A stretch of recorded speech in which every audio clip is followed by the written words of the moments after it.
with me, John. Today we are in the studio. I've been painting this all day today, so I like to do things myself. So I've been painting all this myself. The room, as you can see, is starting to get there. Basically just need to finish off a few bits and pieces and the room will be finished. There's currently no real power in here, so hopefully in the next couple of days this will be finished and I can start doing some cool stuff in here. So next Saturday is the 100k run. I am looking forward to it and not because it's 100k, and I think that second half of the race I will be surviving. So the whole point of this today is the fact that I want to see how much training has impacted my pace. A little bit older now, 41. I've been training for 100k, so I've really slowed things down, concentrated on running slow and neglected the fast-paced work. So just before this week, I wanted to go out as a kind of last run, as a little bit of pace work, just to see how much running slow, can it really be as good at helping you run fast. So today's effort, I'm not going to go out full ball because I don't want to stretch my hamstring, don't want to impact my knee, don't want to do anything silly. So I'm going to go out for a tempo pace run. I'm going to try and do a sub 20 for 5k. I'm not going to go too hard. I'm going to see how hard I need to work to do this sub 25k. Normally it's something I can kind of pretty much do most 5ks if I put my mind to it. So today I'm going to see if there's something that I can do and how I feel afterwards, and I'll be completely honest about it. So I've stripped down in a vest. I'm in the PUMA Fast Stars today, so we're going to be rocking those. Wanted to keep it light, carbon plate, make my life easier today. As I say, I'm going to do a tempo run, so I just want to see if all the training actually does work, and show you guys if you run slow, ultimately it's going to help you run fast. Hello and welcome back to Stammerun with me, John. So I haven't just come back from the run, so the start of the video, and this is the next day. So I wanted just to take some time to not necessarily put my thoughts over just after I'd finished the run. I wanted to take some time to think about it because of what's happened. And when I say what's happened, it's a good thing for me, and it's something for me to think about. So yesterday's effort was a tempo run. So the point of it was a little bit of a speed test for me. So I've done all the long run work that I can do up to the 100k this week. On Saturday, I'm running 100k.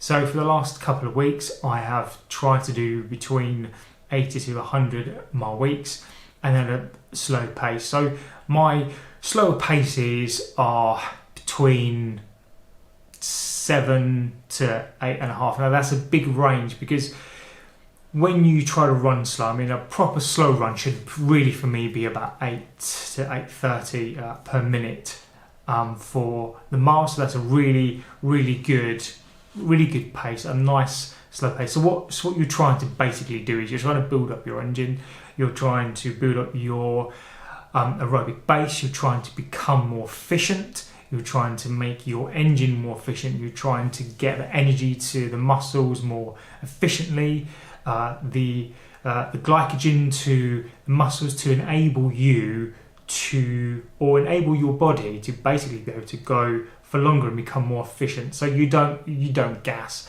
So that's kind of why you run slow to run fast, because you're just trying to make that base. Now to supplement that, you do your speed work, you can do your intervals, you need to chuck some tempos in there because you need to be able to get up to that particular speed, so whatever speed you're trying to achieve, you need to be able to get to that speed and maintain that speed. So if you've got a really good engine and really good base, you're efficient at being able to get the energy to the muscles, then your ability to last, not gas out, becomes exponentially bigger.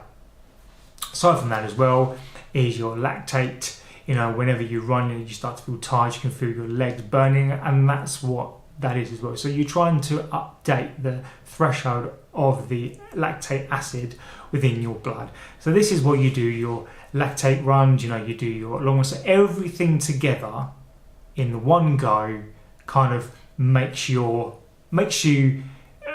faster. Now I'm doing a 100k run, so kind of typically I've kind of tend to run on the faster side, but what I've tried to do is I've put that to the side, and I've basically just been trying to do longer runs, not necessarily thinking about times, and just being able to be out on my feet for longer runs. And I've been doing runs, 20-mile runs every couple of days, you know, just to try to get the mileage into the legs to try to become more efficient. Now, recovery-wise, it's really important as well to recover correctly, to hydrate, to eat, and I have bought some compression things like a massage gun from PULSIO.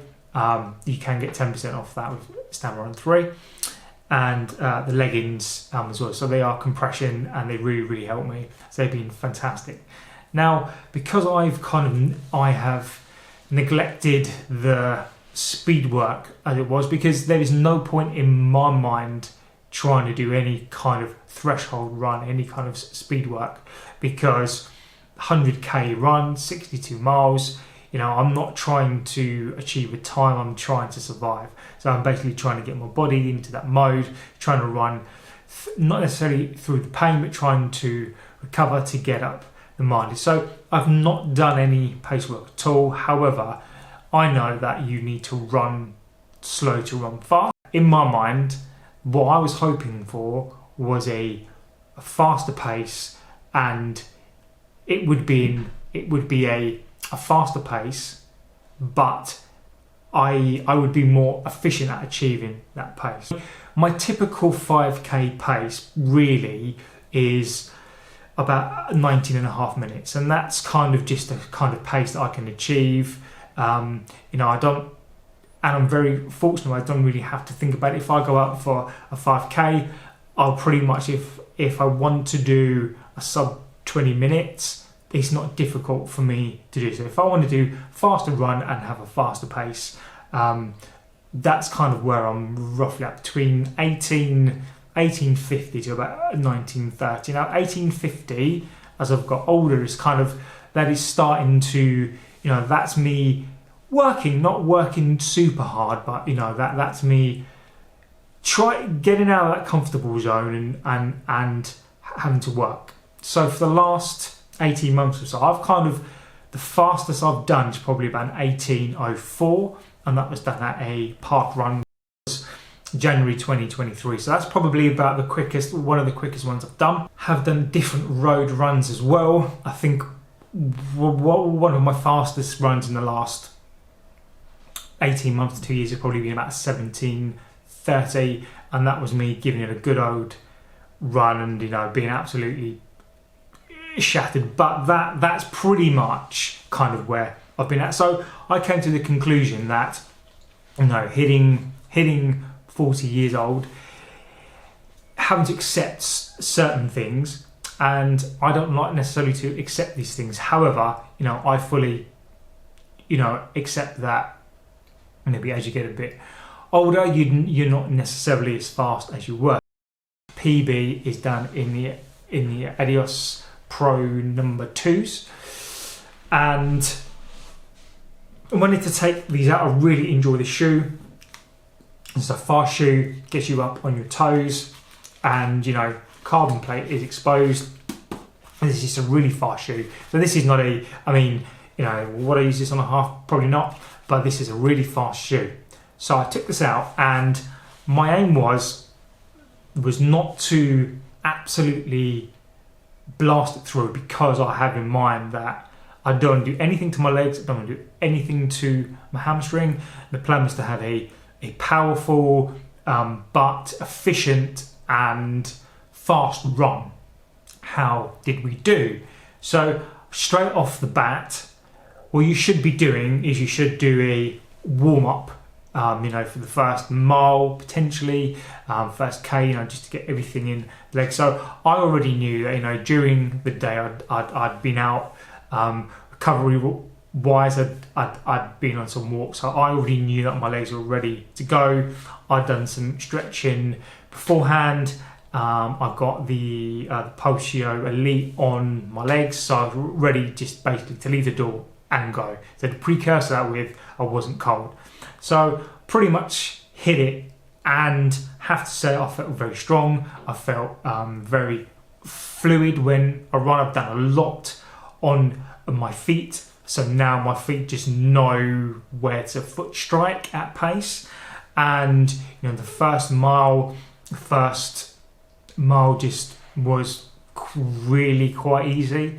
I think that was a 5-something mile. I felt strong, so I decided to up the pace again to see what would happen, and I upped the pace, and again I was really comfortable. wasn't really hard, and I did a 5:24 mile. Now 5:24 mile, that's probably one of the quicker miles that I've done, and I kind of tend to, when I get to that second mile, I kind of know, you know, if I need to kind of ease back, like feeling it.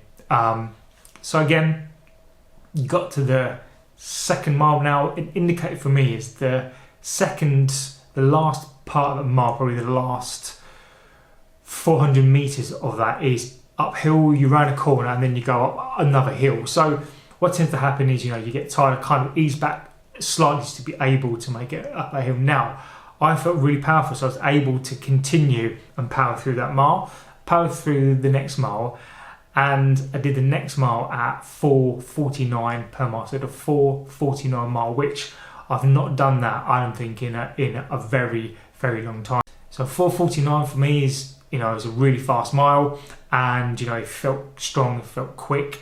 So I ended up doing a 5K in 16:30, which, considering I wasn't really looking at the watch, I was more on the feel of the run, I went more on the heart rate. I knew I could hear the times, so every time I hit the next mile I kind of upped it a bit, and I kind of knew it was quite a good time. In my mind, I didn't know it was going to be 16 something, so 3:18 per K, and 16:30 for mile, which is a road PB for me. So I've done a track 16:05, and, you know, considering the roads and the pavements, especially around here, are atrocious. There's cars, there's people, there's, you know, it's a good 5K route, but there are lots of things to be concerned about. So to be able to do 16:30